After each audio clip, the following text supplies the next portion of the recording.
A number of years ago, the Central Bank of the United States, the Federal Reserve, produced a document entitled Modern Money Mechanics.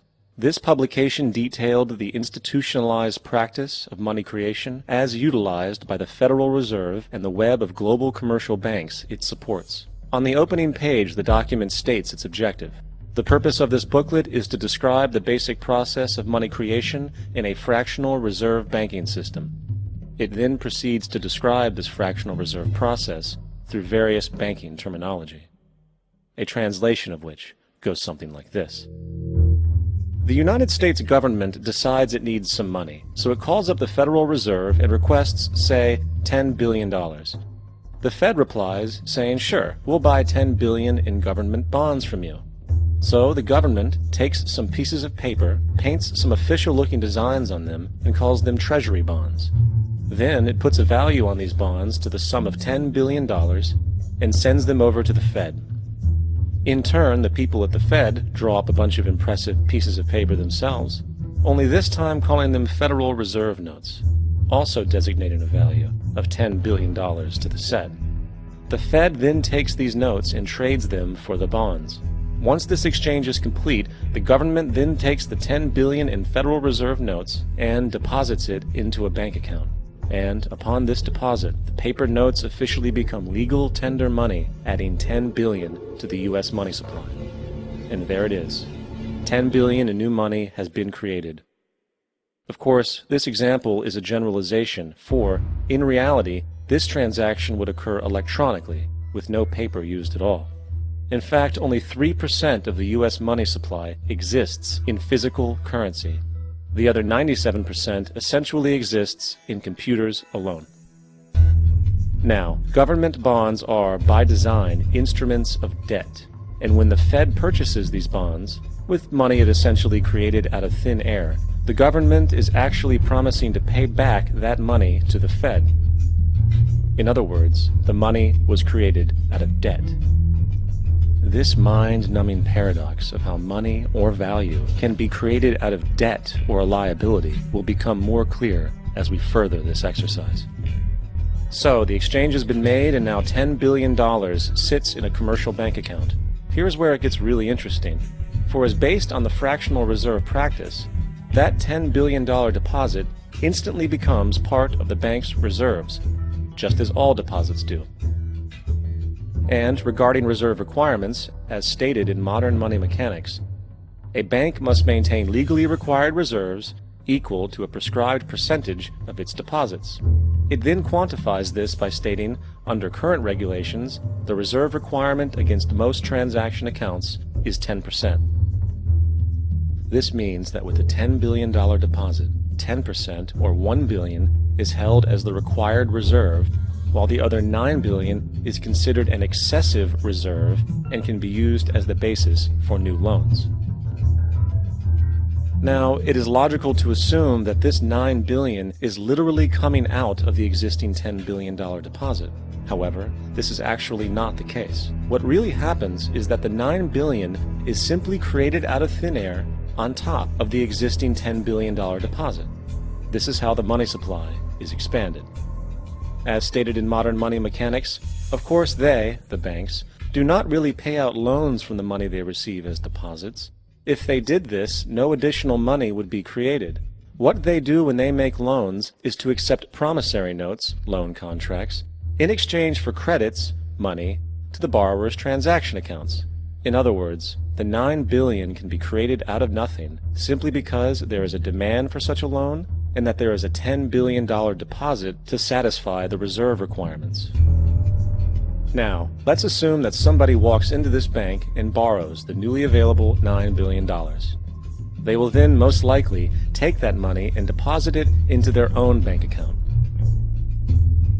The process then repeats, for that deposit becomes part of the bank's reserves.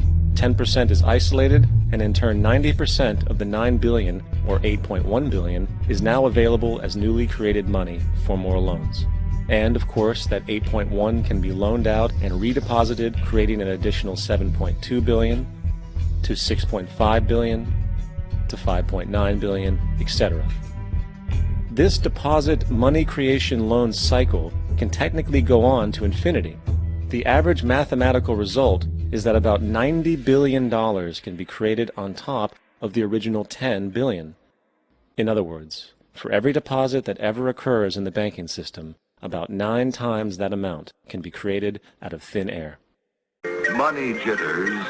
Ask the obliging Bank of America for a jar of soothing instant money, M-O-N-E-Y, in the form of a convenient personal loan. So, now that we understand how money is created by this fractional reserve banking system, a logical yet elusive question might come to mind. What is actually giving this newly created money value? The answer? The money that already exists.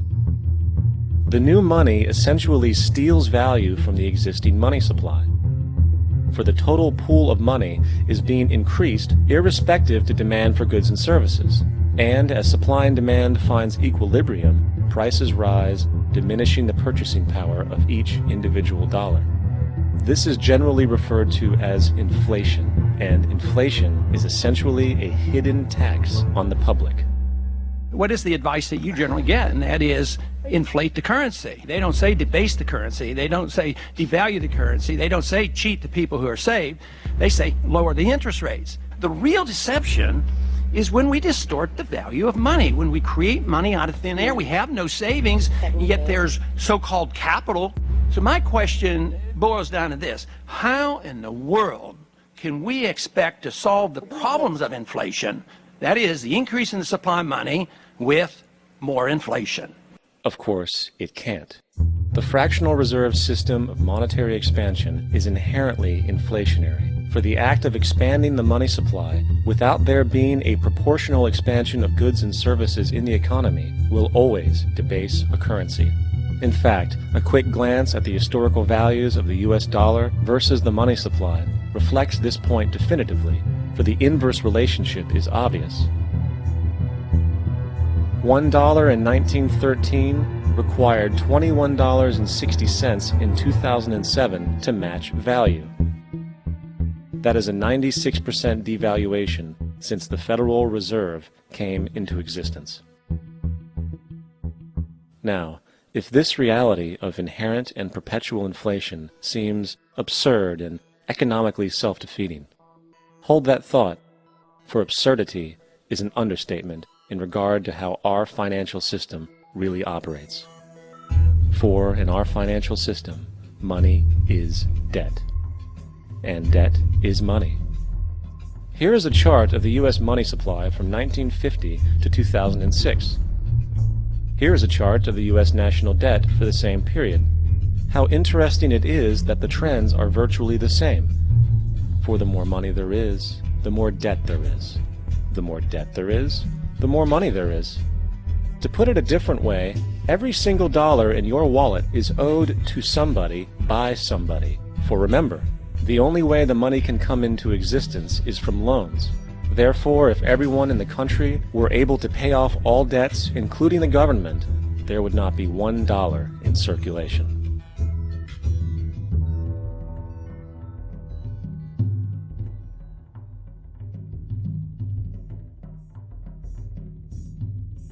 In fact, the last time in American history the national debt was completely paid off was in 1835, after President Andrew Jackson shut down the central bank that preceded the Federal Reserve.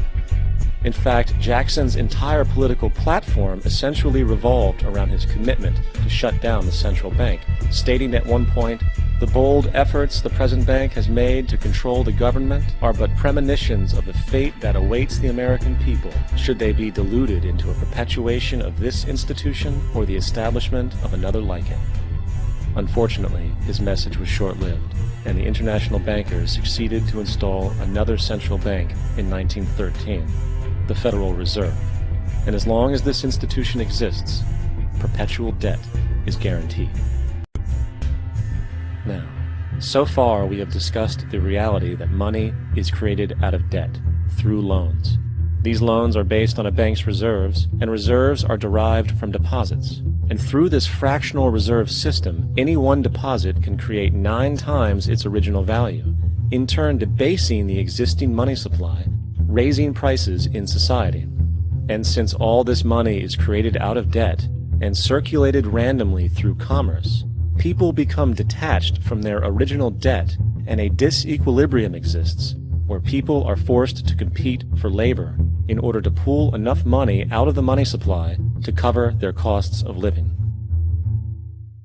As dysfunctional and backwards as all of this might seem, there is still one thing we have omitted from this equation. And it is this element of the structure which reveals the truly fraudulent nature of the system itself: the application of interest. When the government borrows money from the Fed, or when a person borrows money from a bank, it almost always has to be paid back with accrued interest. In other words, almost every single dollar that exists must be eventually returned to a bank with interest paid as well. But if all money is borrowed from the central bank and is expanded by commercial banks through loans, only what would be referred to as the principal is being created in the money supply. So then, where is the money to cover all of the interest that is charged? Nowhere. It doesn't exist. The ramifications of this are staggering, for the amount of money owed back to the banks will always exceed the amount of money that is available in circulation. This is why inflation is a constant in the economy, for new money is always needed to help cover the perpetual deficit built into the system, caused by the need to pay the interest. What this also means is that mathematically, defaults and bankruptcy are literally built into the system, and there will always be poor pockets of society that get the short end of the stick.